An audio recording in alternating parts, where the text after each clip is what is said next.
Good morning all. I presume everyone has their phone on silent or switched off. I'd like to welcome all of you here, friends, comrades, and indeed fellow public representative, Councillor Larry O'Toole. Can I say at the outset that it's wonderful to be back here in the Ireland Institute to participate in a school which, in keeping with custom and practice, covers a broad range of political, social and historical issues. And some feedback there. When we last assembled here at the 2019 school, little did we know that events would occur which would prevent us getting together until this year. And as we emerge from the COVID-19 pandemic, I feel it's important that we place on record our thanks to the organisers of the school for the time and effort they have given to ensure that the school continues as an important left-wing, non-partisan forum into the future.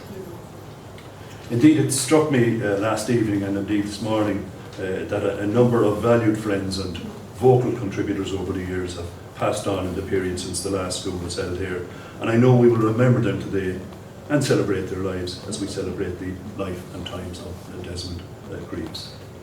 And while I cannot say that I knew Desmond Greaves very well, I can certainly say in his capacity as editor of the Irish Democrat, he was extremely helpful in encouraging support for the Connolly Youth Movement and the independent socialist election campaigns in Sligo Leitrim during my early days in politics.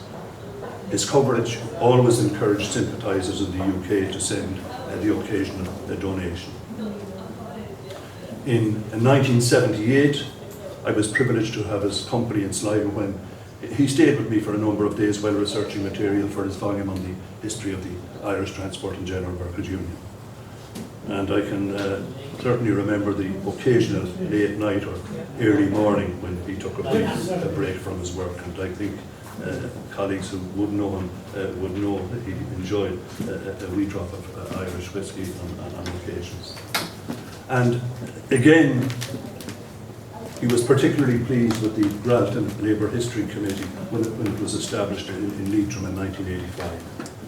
He provided constant support and encouragement for our schools and commemorative events, and we were privileged to have him as a guest speaker at one of our early Gralton schools.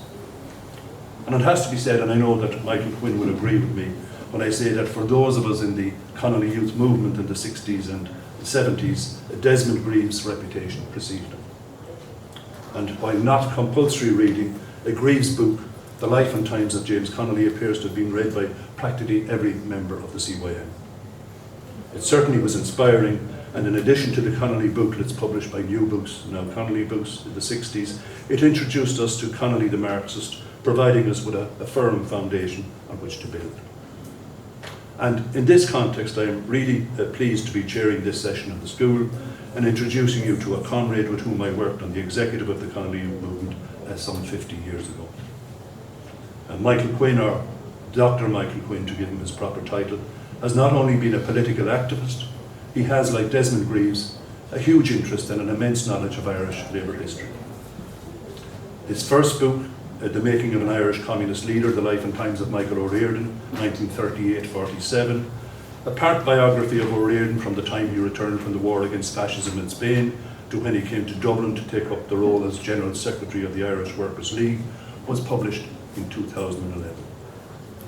And it explored the influences, people and events that set O'Riordan on a course to become the preeminent Irish communist of the 20th century.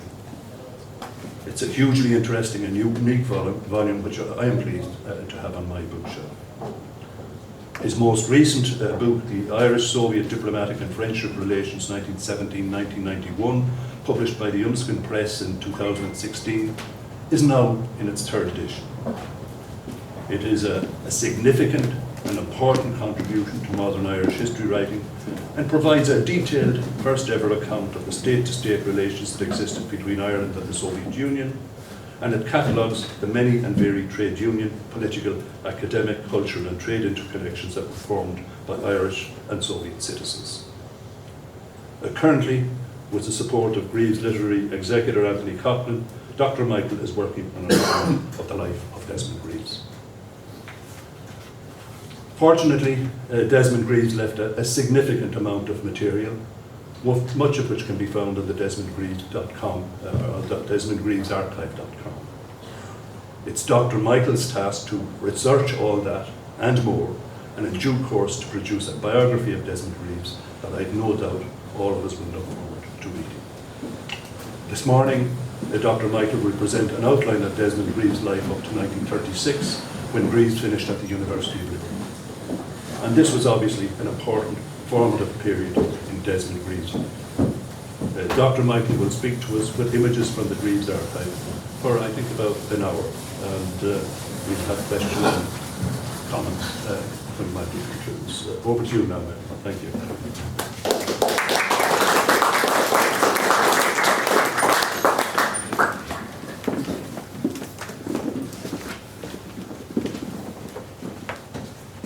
Well, good morning, comrades and friends. And first, my thanks to Declan and to members of the Greaves Committee for extending an invitation to me today to share with you something of my work that I've been doing over the last couple of years on Desmond Greaves. And as Declan mentioned, I'm going to be presenting a number of slides, commencing with this one. And as you can see here, and by the way, I brought a little stick with me. One of the Christian brothers gave me last when I was leaving St. Joseph's School. I'm very familiar with it. So I've broken down the presentation into three parts. First of all, I'm going to present a brief history of Liverpool and the Greaves family, up to Greaves' birth in 1913. Then I'm going to talk about Desmond's childhood and his education up to second level. And then finally I'm going to cover his university years in the University of Liverpool when he joined the Communist Party. And I'm going to conclude then in 1936.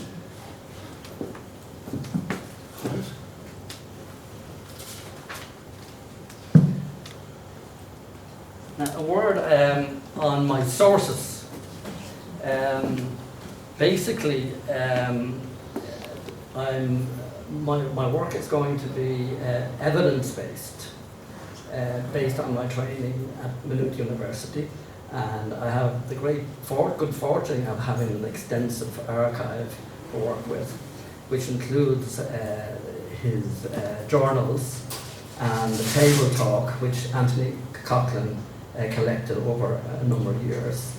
I've worked with state archives, principally census records.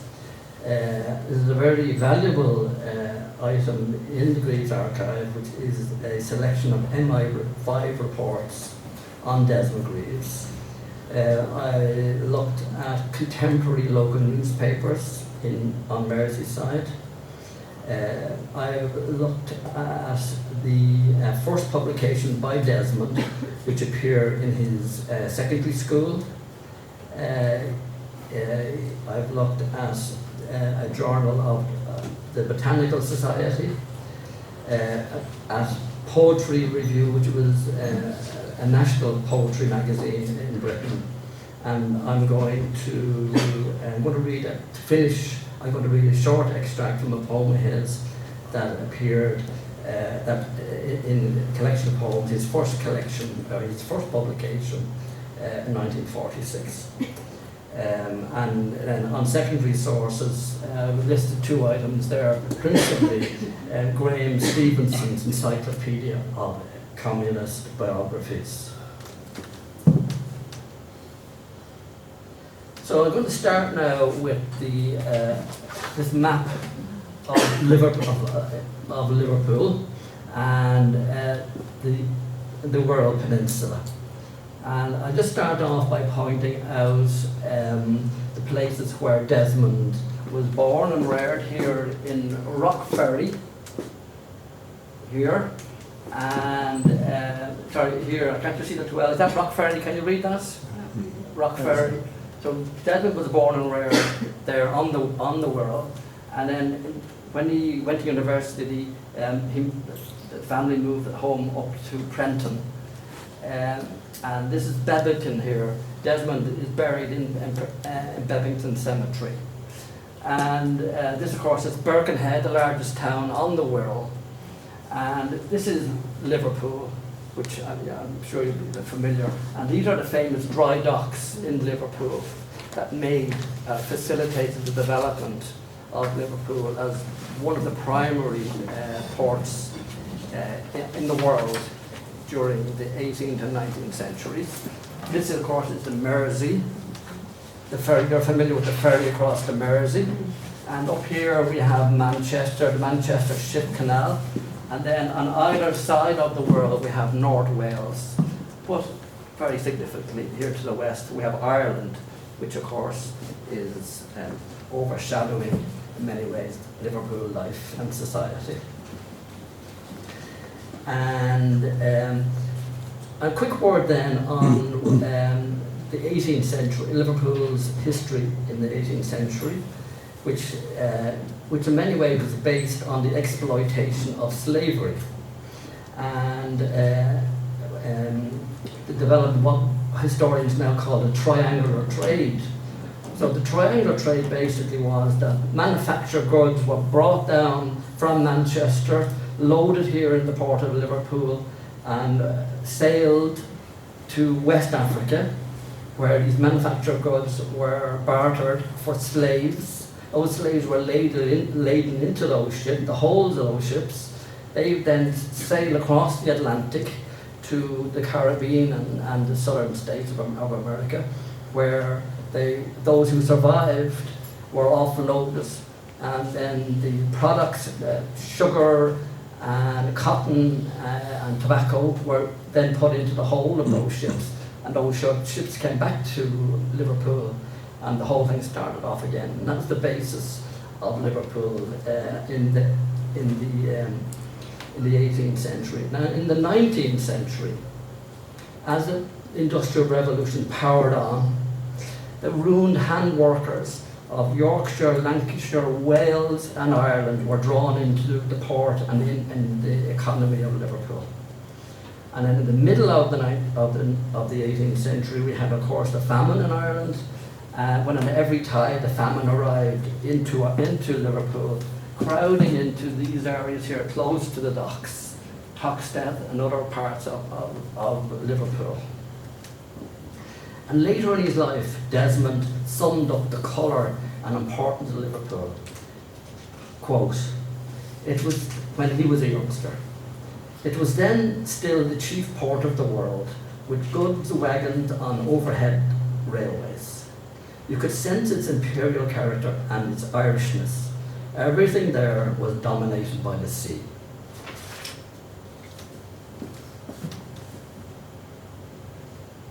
Now, this is my handwritten Greaves family tree. And I've gone back as far as Desmond's great-grandparents, which is the top line, going from left to right, with 8 grandparents, as we all have 8 grandparents. And then I have the grandparents in the middle, then I have his parents, and then Desmond and his sister Phyllis. So I'll commence with his Irish great-grandparent on the left side here, and he was Samuel MacMath, born about 1834, and he, according to the 1861 census returns, he gave his profession as a blacksmith, and Ireland as his place of birth.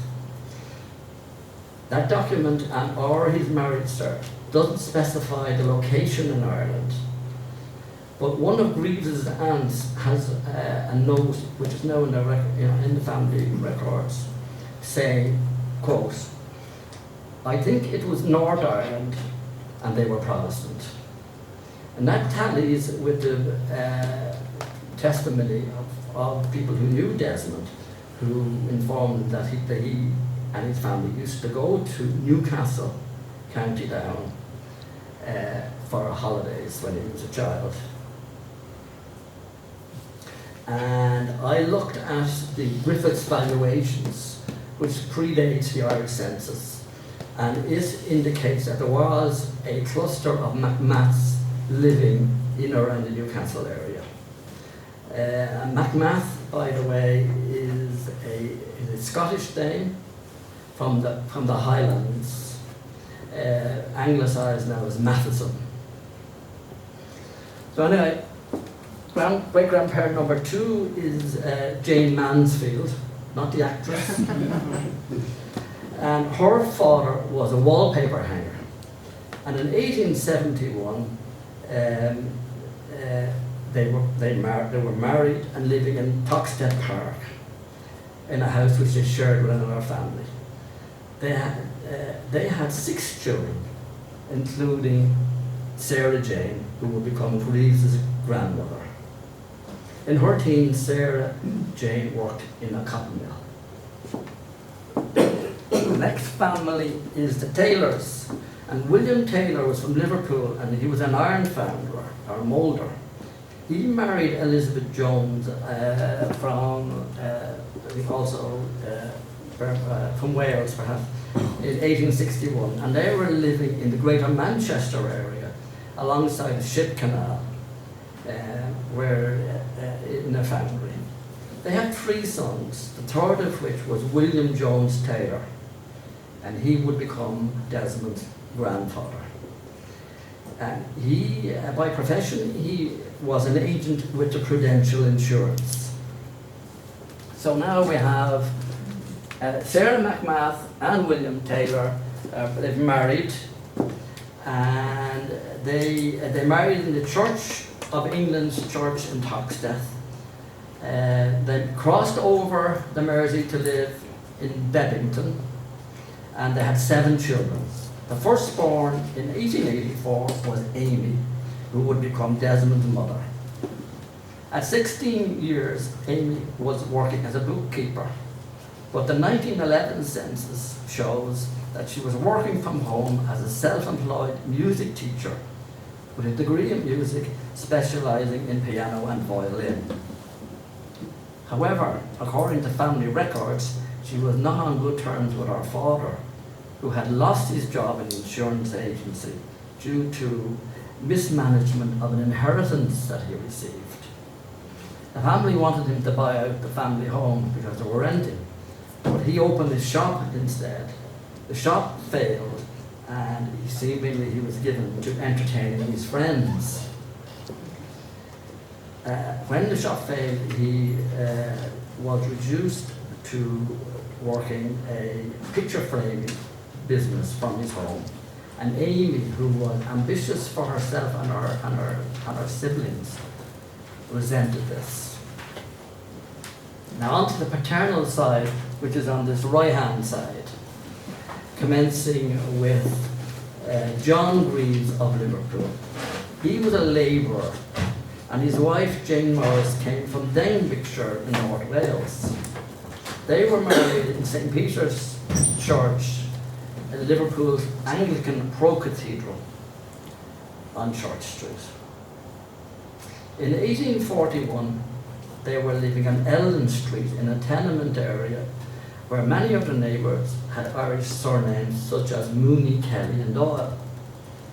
They then had 2 children, including the 3-month-old William. He would become Greaves' grandfather. William, the father at that stage, died young at 33, and his wife Jane married again to another labourer, Hugh Bickerstaff.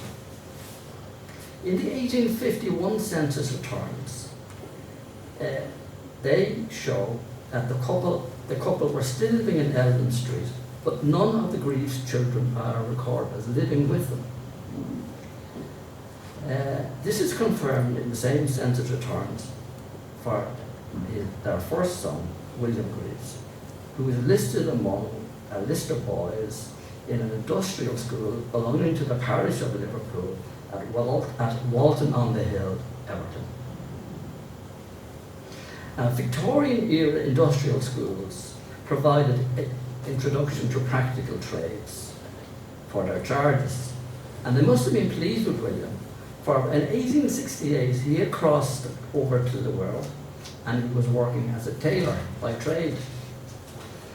He was also appointed organist and choir master of the Freehold Wesleyan Methodist Church in Higher Tranmere, a position he would hold for 35 years. The next family are the Bellases, starting with John Bellas, and they live in the village of Hawarden in North Wales, just over the border from the Wirral. They were miners. They had 9 children. John Bellas and Mary Jones, right? They had 9 children, and one of whom, Joseph, was killed in a mining accident in Elm Colliery, which was a notorious mine at the time for fatalities. Hannah, their third youngest child, became Greaves' grandmother. This is Hannah here. So then we have William Greaves and Hannah Bellas are married, and by 1891, Hannah and William are living in Tranmere with 5 children, including Charles, who would become Greaves' father. 17, Charles was working as a telegraph messenger in the post office in Liverpool. And 11 years later, the next census, he had risen to the position of sorting clerk and telegraphist. And he had also followed in his father's musical lead in the Wesleyan Church.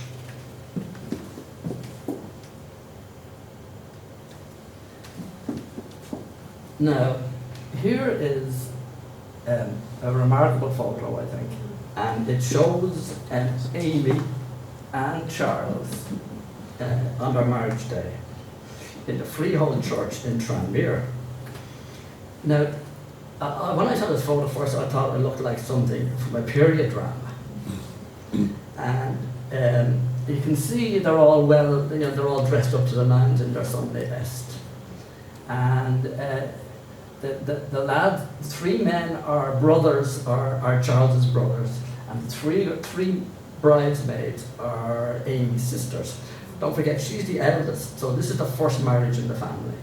And you'll see the flowers, and you see the girls are so well dressed with the hats and so on. It's really a fine exhibition.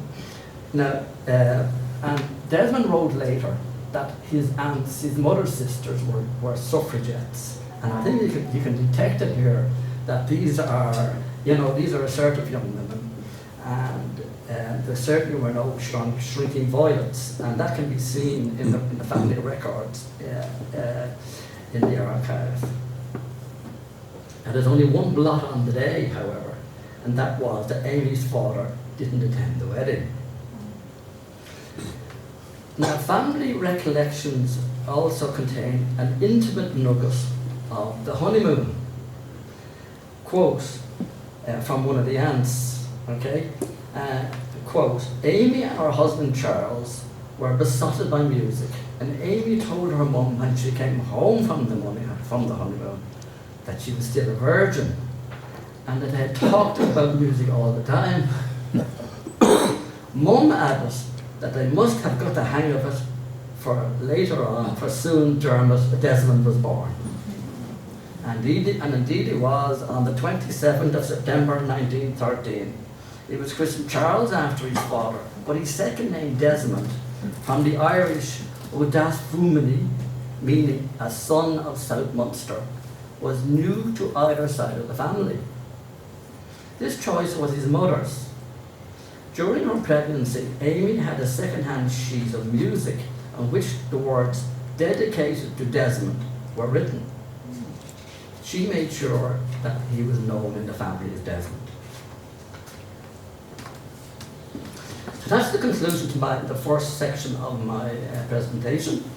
And just to say that in terms of ancestry, we can say that Desmond was 1/8 Irish, half English, and 3/8 Welsh. All working people who had carved out niches for themselves in the often tough circumstances on Merseyside. just take a little water.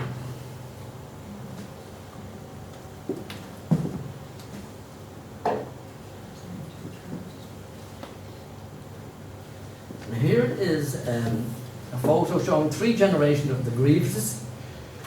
On the left here we have, in the middle, this is Edward Greaves, grandfather Edward Greaves, the tailor, the former orphan. And this is his wife, Hannah Bellis, who taught Desmond how to count in the Welsh language. And here we have perhaps the first photo available of Desmond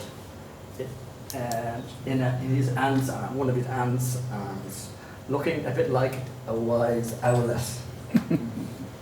And this is Charles and Amy here.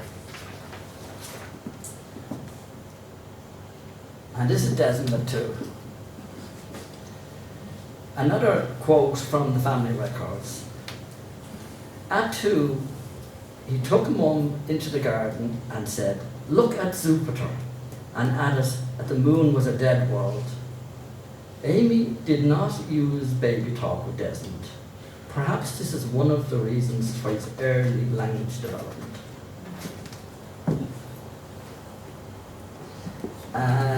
This is 7A Rockville Street, Rockferry, where Desmond was brought up. It is, as you can see, and still is, a red brick bay windowed house. And at first they were renting the property from Mrs. Brown, who lived in number 5, but they saved up and then they bought the house from her.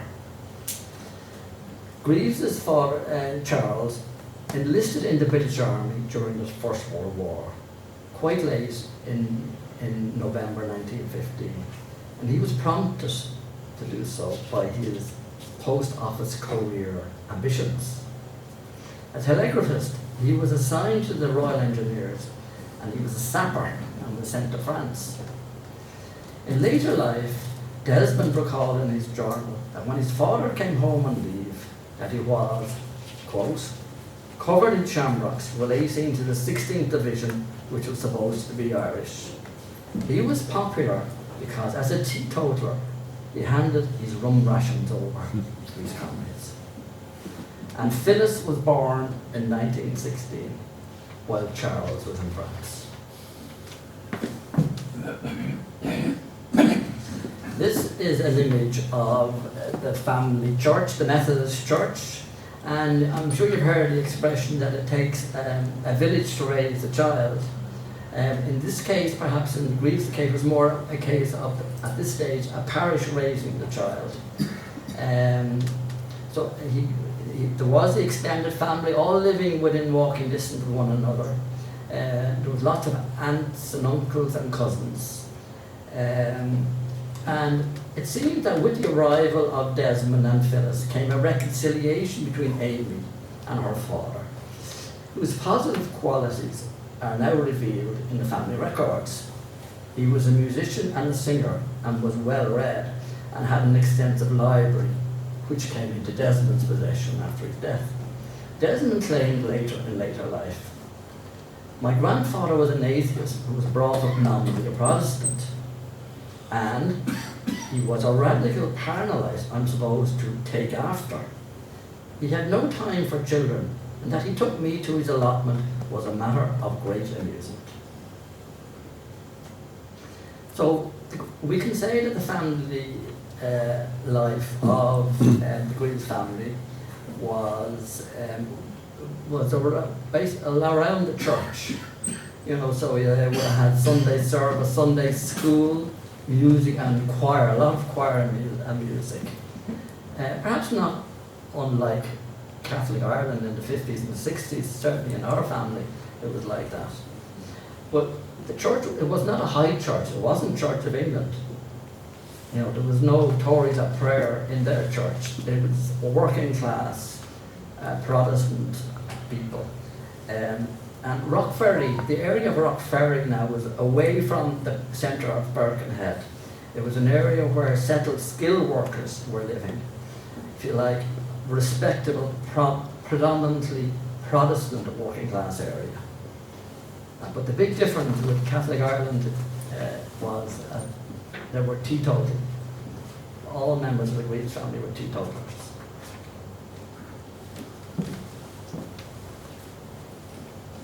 And this is a photo from the archive. I've chosen it because I think it gives an image of a warm, loving home. That the sense of the family discipline is a bit more relaxed now in the later 20s. The grandparents had all died by 1918. And Desmond, this is Desmond here now, you can see him, and his sister Phyllis, neatly turned out, all healthy looking, well-minded children, both of them.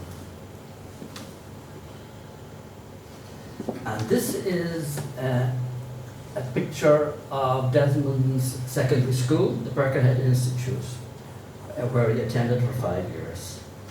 It was founded in 1883 by a group of influential businessmen, so that middle-class children on the Wirral wouldn't have to cross over to Liverpool, so they could be educated in this institution. And this is the school motto, as you can see there, originally in Latin. And I think it's fair to say that the founders of the school wouldn't have agreed with Desmond politics, but they certainly would concede that Desmond followed in the tradition of our motto. Now, it was a fee-paying school designed to produce or to cater for the mercantile and collegiate needs of the local economy. And Henry Tate, the sugar baron, was one of its benefactors. It was not a Methodist school. It was a multi-denominational school. Protestants, Jewish kids, and Catholics attended. It was largely secularist in its ethos, and its main function was to produce results and get those kids into university or into business with lots of skills. Greaves was a brilliant scholar at the school. He won a higher school certificate to add to his matriculation certificate, which entitled him to attend the University of Liverpool on a scholarship. Of the 11 subjects he studied, he was awarded a distinction for chemistry and credits in English literature, history, French, mathematics, and physics. Now, the school ran a magazine, a quarterly magazine, and his first published piece of work was a sonnet appeared in this magazine called A Bicycle. A neatly constructed sonnet and dedicated to a topic which his peers could relate.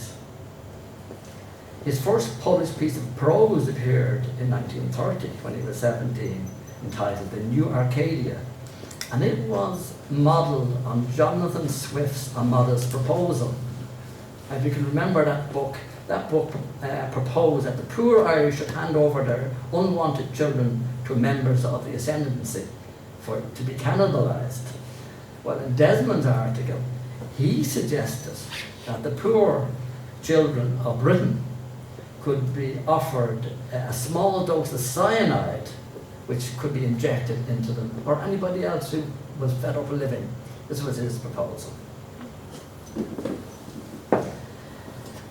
Now, Desmond did not play contact sport in the school, but he displayed his bravery in the battle of ideas in the school's debating society. He and a colleague proposed the following motion in 1929 when he was 16. Quote, that the time has come for India to be granted self-government on the grounds that only Indians are fit to govern Indians. Their opponents argued that under the present racial conditions, India is unfit to rule herself. The motion was lost, indicating the imperialist mood among the boys of Birkenhead Institute. This is a photo from the visor, and it shows the team, the school team that won a regional cup among various schools. And Desmond is seated on your left side. You can see quite small in stature by comparison with his comrades. In the following year, Desmond was promoted to captain of the chess club. And this gentleman in the middle here, this teacher, this is Mr. Mote, who was an important man in Desmond's life at this time. Mr. Mote was a French teacher, and he had a reputation, and it's made clear in the magazine, he had a reputation for disciplinarianism. In other words, he probably used something like this a lot. But Desmond got on very well with him, and vice versa, probably because Desmond was good at French, and also he was good at chess. And Desmond actually used to call to see Mr. Mote in later life and play chess with him in his quarters. While Desmond was still at school, he joined this society, and the Botanical Society. And there he met two people who had a huge influence on him.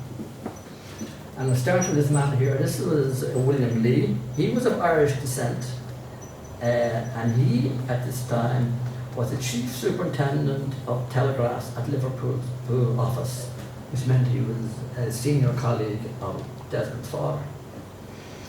Lee was radical in his views, but mainly dedicated to natural history research. In 1902, he achieved a BA, an MA in 06, and 3 years later, a Doctorate of Philosophy, all from the Royal University of Ireland, that is presently UCD. He spoke Irish and Welsh and used to cycle around Ireland every holiday collecting samples of lichens. Desmond Greaves remembered Dr. Lee later in life as follows. He was the first man I ever heard give a philosophical lecture 1 hour long without notes. Shortly after Lee's death, Desmond read a paper on the colour variations of garden nasturtium, and it was published in the organisation's Northwestern Naturalist, his first scientific paper to be published. And at age 19, Desmond was elected onto the Society's Council, his first committee. Now this young man here on the left is Alan Morton, and that's a contemporary photograph of him. He and Desmond became close friends and enjoyed an unbroken friendship of 60 years as political comrades and fellow poets that would continue until Greaves' death. And he also followed Alan Morton into the University of Liverpool to take on a BSc, Bachelor of Science course in botany. So that's the end of section 2 of my presentation, and I think we can say that Desmond has emerged from his cocoon, his Methodist cocoon as a child, into his teenage years, which saw him take full advantage of the school's academic and extracurricular activities. And he was now undergoing an early radicalization, chiefly from a trace of his grandfather Taylor's legacy, and under the influence of Lee and Morton.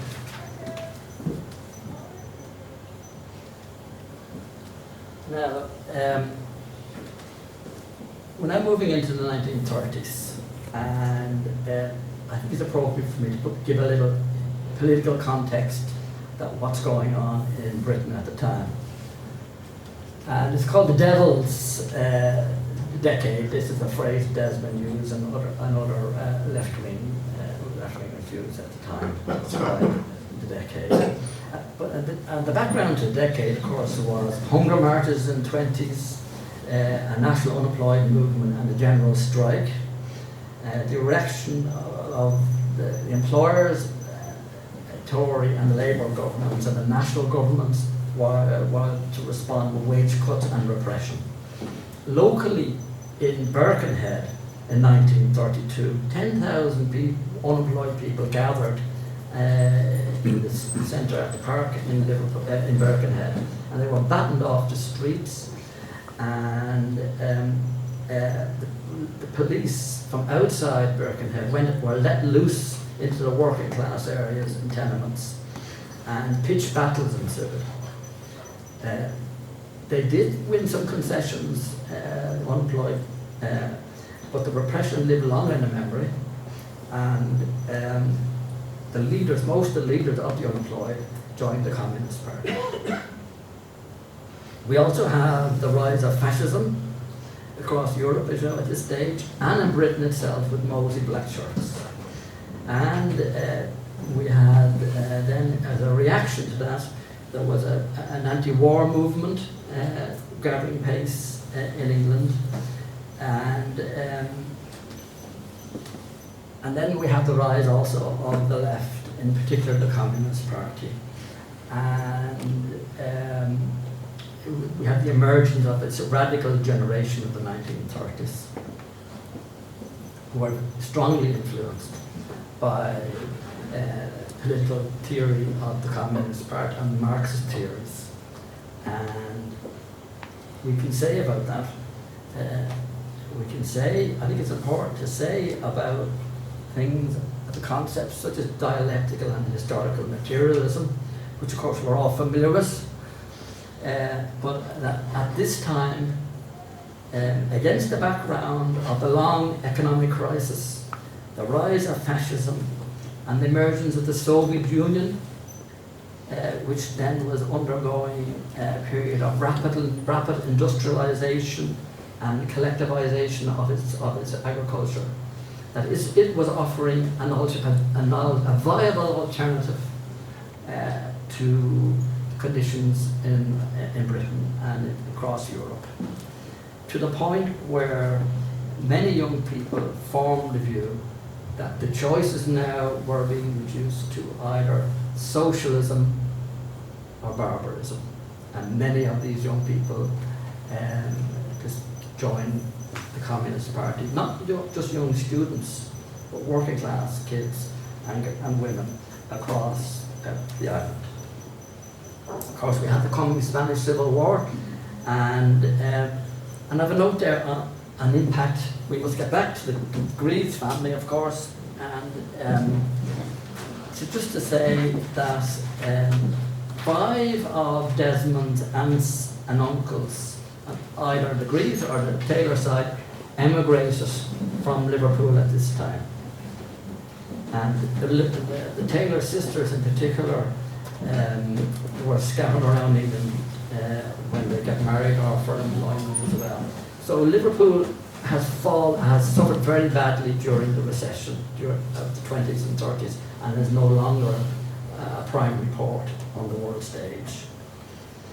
In contrast, however, Charles and Amy are in quite a strong position. Charles is now supervisor in the post office, and they sold 7A Rockville Street, and they bought this property here in the new middle-class suburb of Prenton. They did so with the funds from 7A Rockville Street and 20-year mortgage. This is a 3-bedroom house on corner site, quite a desirable property at the time. And it was from this house then that Desmond travelled on the ferry across to Liverpool University for the next 5 years. And there's that image again of him. Now, Desmond's first diary or journal doesn't actually come live until 1933-34. So we don't actually know very much about what happened for his first 2 years at university, other than when in his diary, he often reflects back on his earlier life. And his reflections back on the first 2 years of his life is that he had entered a Celtic twilight, learning both Welsh and Irish as best I could. And a poem of his, Perilous Tree, based on his study of Welsh mythology, was published in the Poetry Society's Poetry Review at this time. Now, he was in contact with Alan Morton all the time, and Alan had now moved to Cambridge, where he was doing a PhD in botany, and they were swapping poems. And it is in January 1934, Morton called to Desmond's home to say that he had joined the Communist Party. And you can see a change then in the diary, where Desmond's reading moves from French and English, and he was reading in French and English. He was reading English literature and poetry and all major the canon on both sides. He was big into that, but his reading diet changes in early 34. By April, he's reading Marx's Capital and Lenin's Imperialism, the highest state of capitalism. And he has a French pen friend, Mademoiselle Adeline. He received a letter from her to say she's also she's very attracted to communism. And she proclaims in a letter to him, in French of course, that communism is the only salvation of man. So, and at this time, Greaves travelled to Islington to a British anti-war movement exhibition, and he joined that movement first. He came home and he started to influence his friends in around the Prenton area to join. And the local communists get to hear about him, and they write to him to say they'd like to call on him. And he indicates this to Alan Morton. And Morton writes to Desmond at this stage, and Morton says to Desmond, not by any means to join the Communist Party, because he felt that Desmond's temperament was too pernickety, and that he wouldn't be good for the discipline of the Communist Party. But nevertheless, and I think this is a key moment in his life, Desmond read carefully a book written by Julius Hecker, entitled Moscow Dialogues, Discussion on Red Philosophy, a newly published scholarly account of what's going on in the Soviet Union on theory and practice. And he was very impressed with Heckler's notable presentation on dialectical materialism. And he met then with the local party secretary, and he joined both the YCL, Young Communist League, and the Communist Party. And he immediately enters into a whirlwind of activity, principally organising a youth section of the Birkenhead, on Birkenhead, and on the Wirral, of an anti-war movement. And his home becomes a HQ for distribution of handbills, and they also organise public meetings. So Desmond's first public meetings were held on the question of anti-war and peace. And this couldn't happen at a worse time for him, getting this political bug, because his exams, his third year final exams were due in June, due to sit them in June, so he joins in May of 34. And in early June he actually missed one of the exams, and mercifully the department agreed to let him sit it alone, and in spite of all the distractions, he was awarded, he was successful in his exams, he was awarded a BSc, but only a pass grade. And for a student who was used to high marks, this was a disappointment. And he had planned at this stage to move from botany to education, but because he didn't do particularly well in his exams, he wasn't allowed to do that, and he settled for his second choice, which was to take an honours course, which could possibly have led him on to academia. Now, the final thing I just want to say in this passage is a record in his diary that on the 17th of July 1934, he attended an anti-war meeting with in Prenton, and that he spoke at it, but he spoke on Ireland. There's no mention of what the details of his speech, but this is his first time that he's spoken on Ireland, age 20. Now, let me introduce you to this gentleman, who was for the next number of decades to become, or next number of years, to become a big man in Desmond's life, although Desmond never knew it. So his officers, as you can see, he was the first long-living director of NI5, and his officers intercepted a letter that Desmond sent to the HQ of the anti-war movement in London, with given details of his work in Prenton and on Birkenhead. Quite a detailed letter listing all out everything they had done. And so Sir Vernon sent a letter to the Chief Constable in Birkenhead, asking him to inquire about this young man, who was he, and so forth. And the Chief Constable replied as follows, I'm quoting from his reply. The Greaves home is an excellent one. His parents are very respectable people, and I can find no evidence that parents hold communist views. Greaves, who is an only son, took the degree of BSc recently. He is continuing to study at Liverpool University, and it is the intention of his parents that he should take up a scholastic career. So you can see they're well informed. But and he assigned a number, a unique number to Desmond Greaves. And that number then is used certainly up to the 1950s, where I'm presently researching.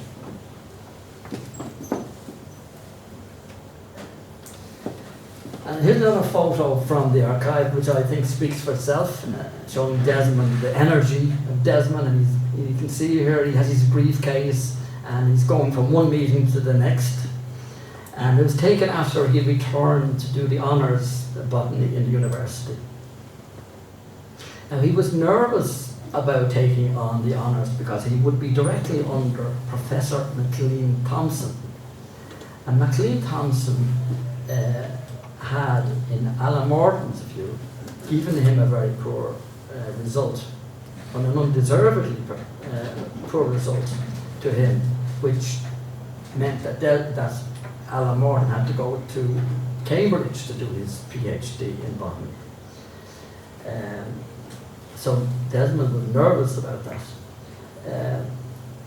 But anyway, that didn't stop Desmond from throwing himself into his politics again, and he begins his activity in student politics in this year. And the two main things he was involved in at Liverpool University was, number one, he became secretary of the university's branch of the Society for Cultural Relations between the peoples of the British Commonwealth and the USSR.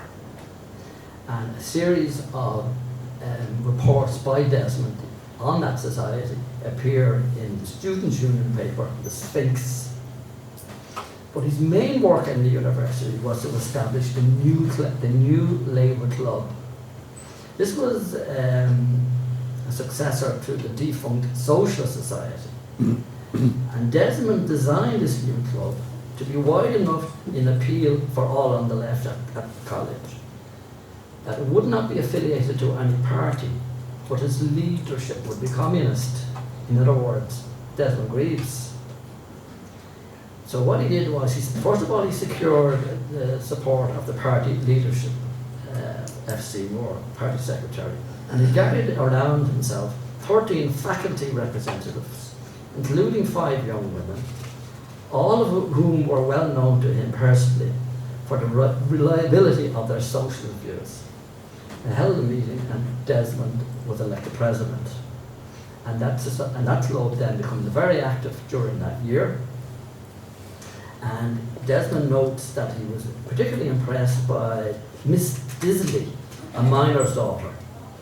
And they worked out how best to take advantage of the relaxation of the university's segregation policies, as at this time, for the first time, male and female students could meet together and work together in the union's building and committees and so on.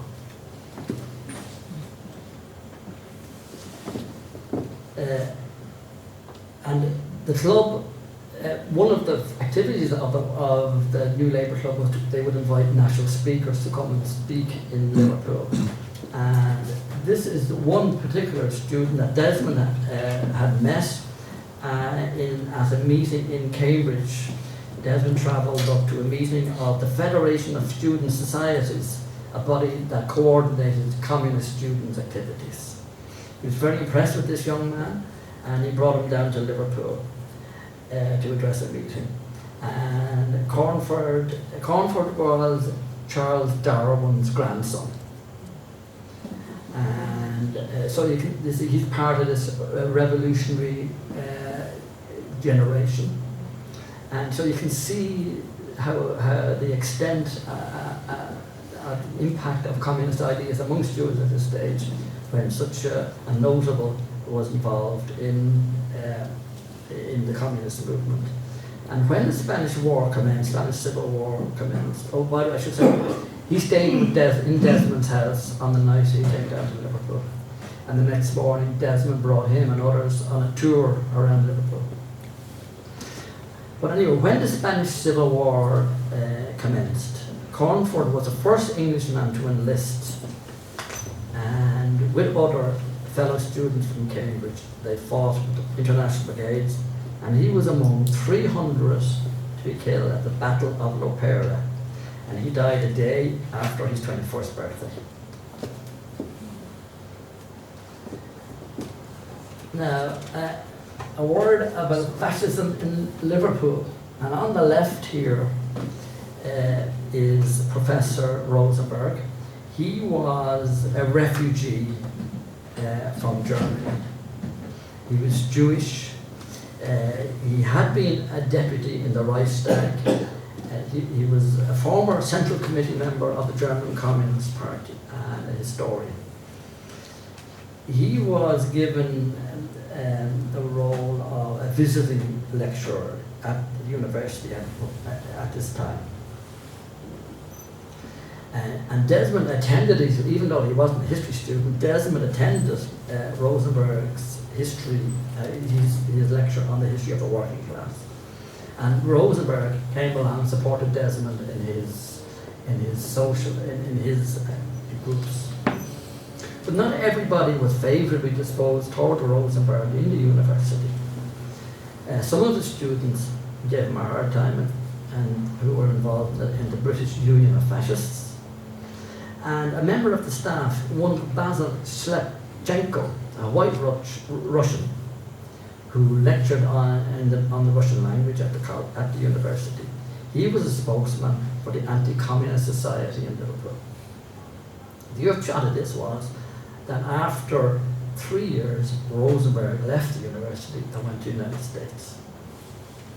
And there was also a young student, Mariala Frankel, a Polish Jew who was involved in Desmond's Labour Club. She was called in by the police and told that her visa was under scrutiny because she was, hanging around with communists, and that wasn't a good idea. And of course, this gentleman here at this time carried out a series of meetings in Liverpool, which Desmond says in his diary were an unfortunate success. And I found the following quote in the Liverpool Echo at this time. And this is a straight lift from the Liverpool Echo. Oswald Mosley was very appropriately made shipping a subject for his Liverpool speech last night. What a fascist government would do, he said. Number one, restrict British coastal trade to British ships. 2, confine empire trade to British ships. 3, man British ships with British crews. And 4, ban coloured workers or coloured sailors from all ships outside the tropics. So, make Britain great again. Sounds familiar?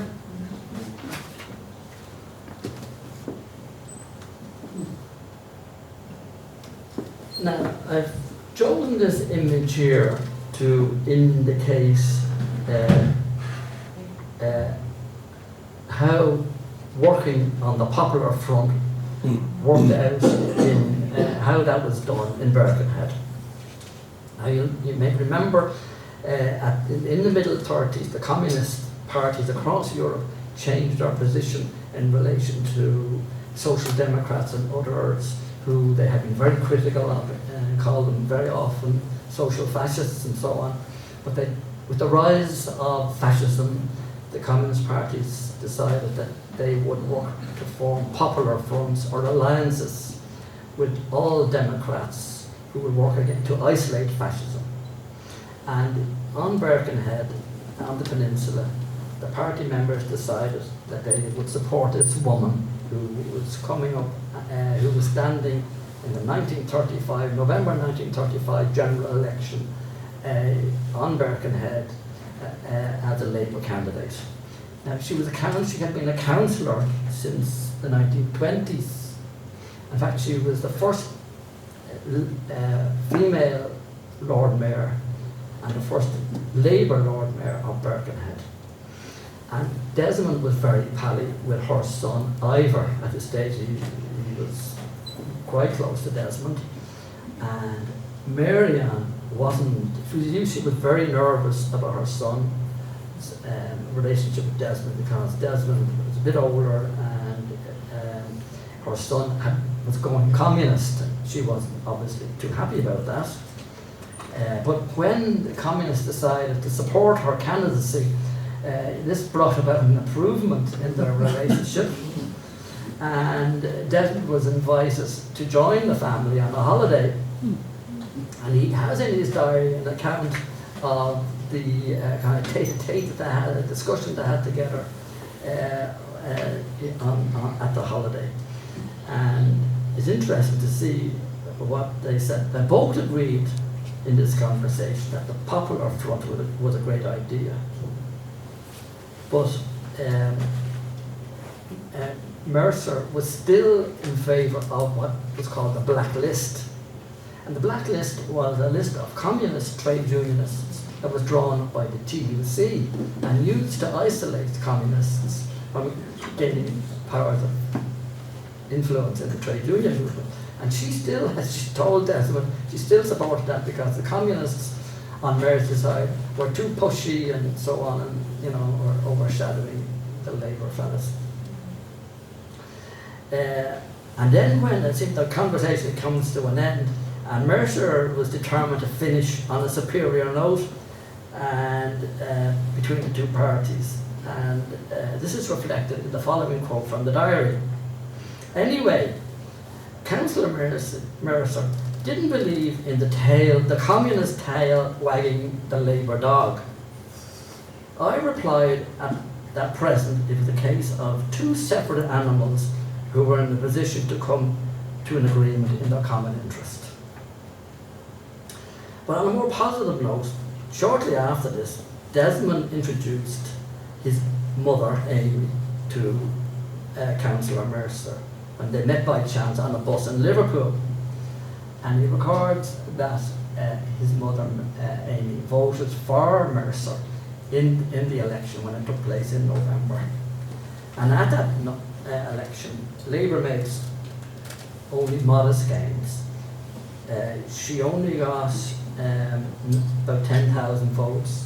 The Tory got 2,000 more, and the sitting Liberal scored 16,000 votes.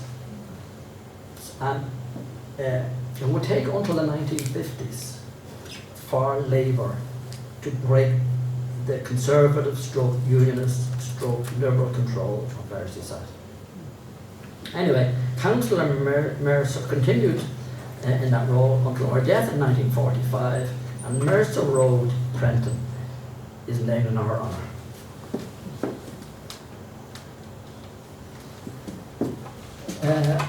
These are two images that I found to illustrate two people who Desmond was very impressed with.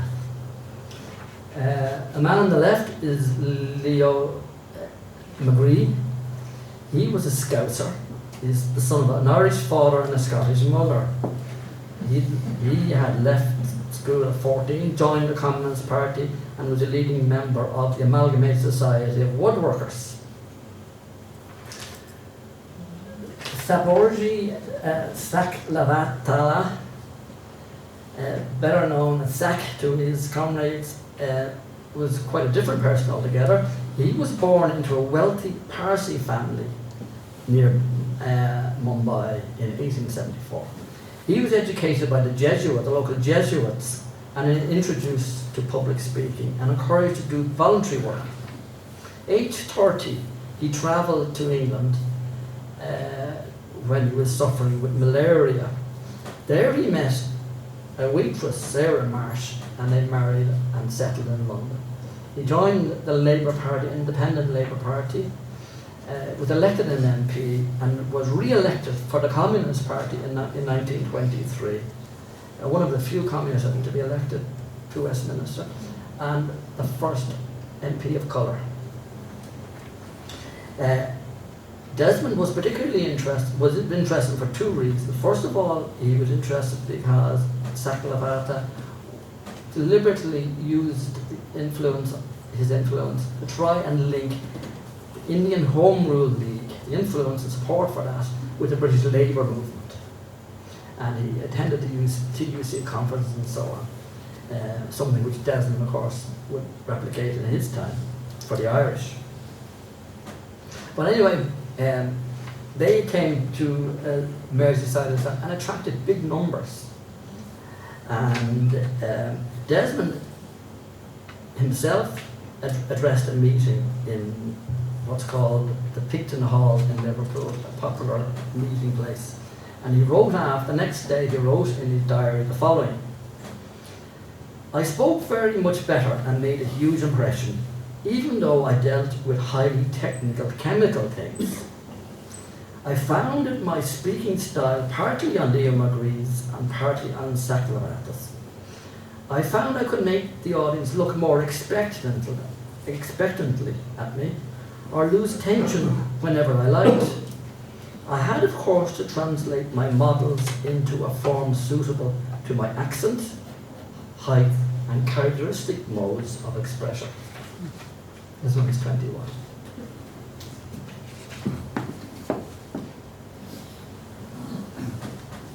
Now, just a couple more slides to go. Apart from his student activity, he was also continued to be very active over these 2 years in the party. He was brought on to the Birkenhead, first of all the Birkenhead, and then the joint Liverpool Birkenhead political committee that ran the party there.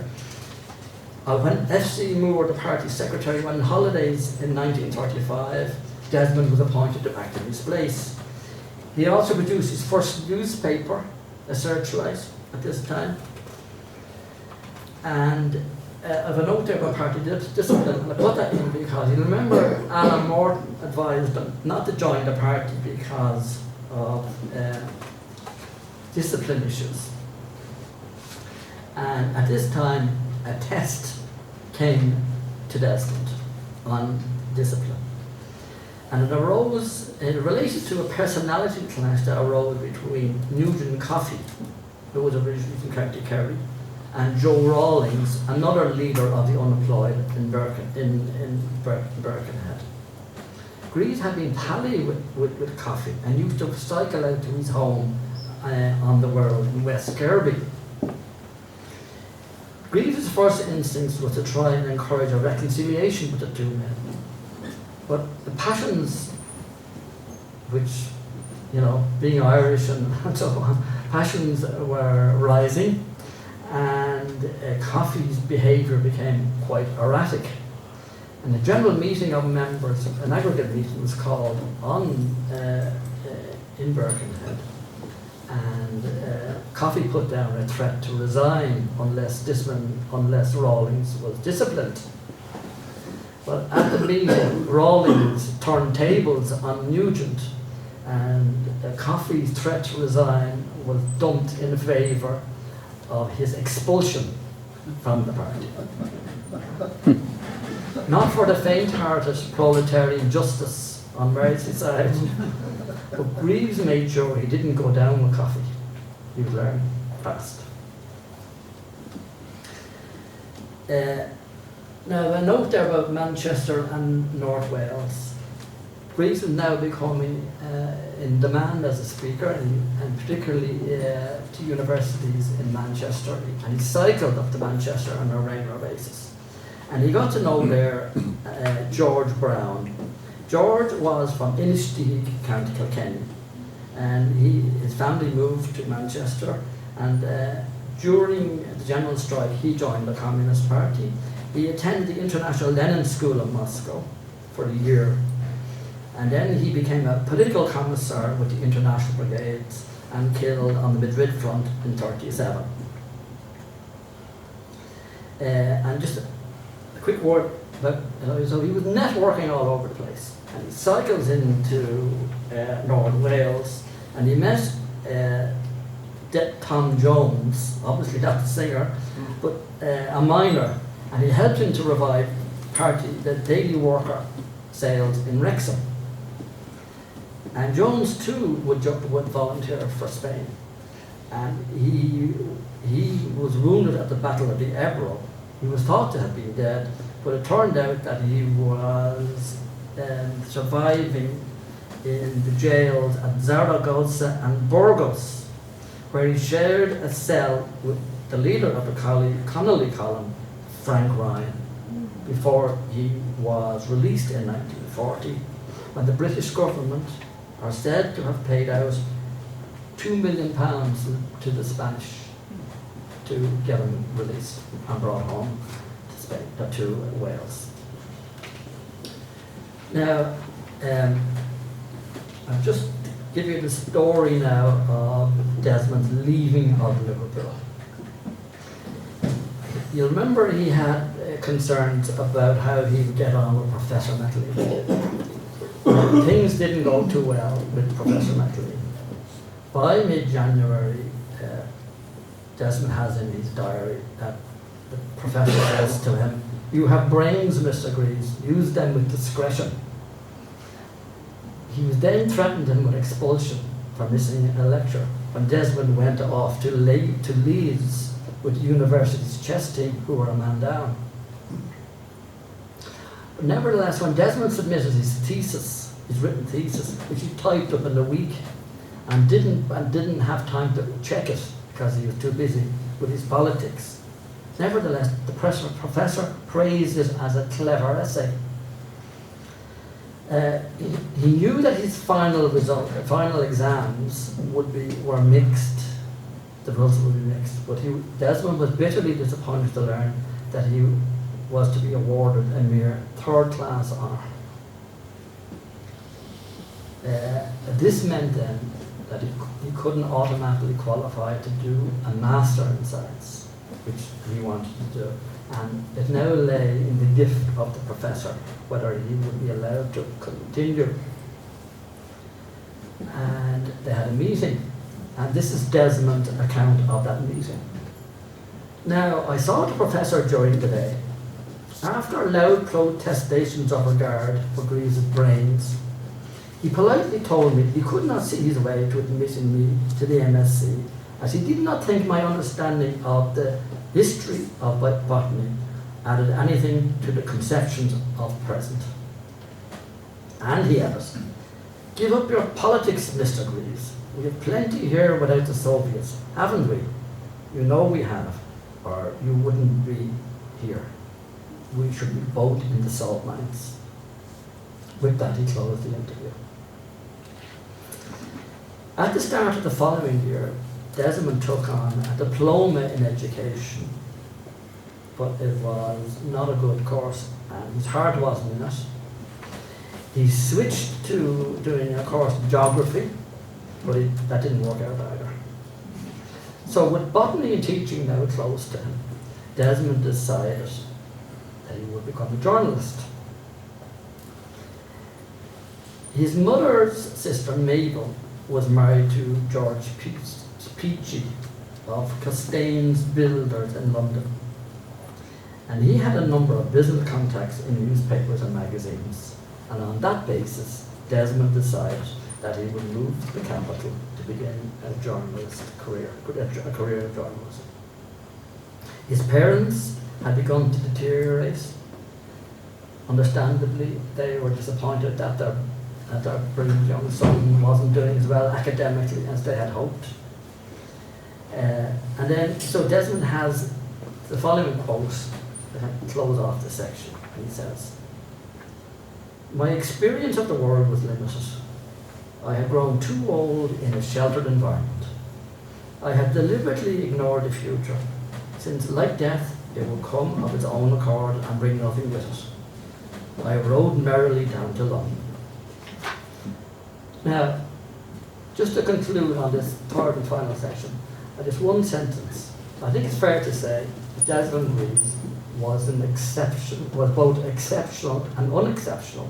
He was unexceptional insofar as that he was one of these bright, young, radical students of the 1930s. But he was exceptional because here he is now, age 23, and he's got all the skills. He's an author, he's an orator, he can do newspapers, he's an organizer, and he's full of energy.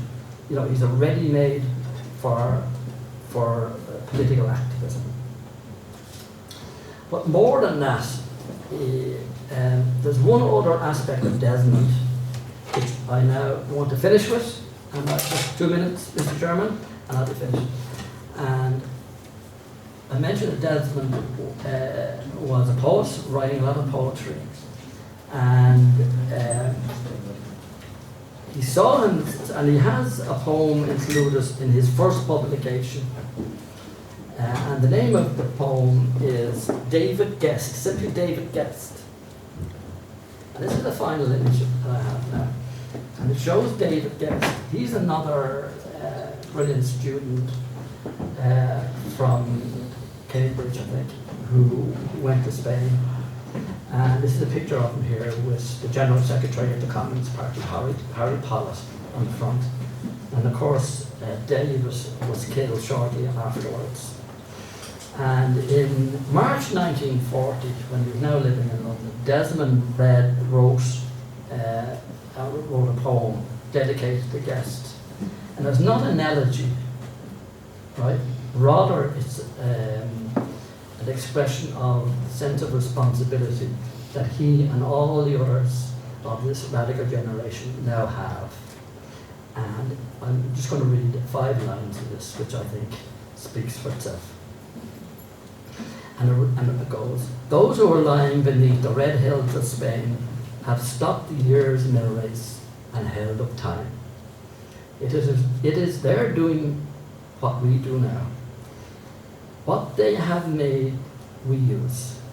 It is their lives we are living, their labours renewing. Our victory alone can give fruit to their loss." So, Sinead, for a million miles.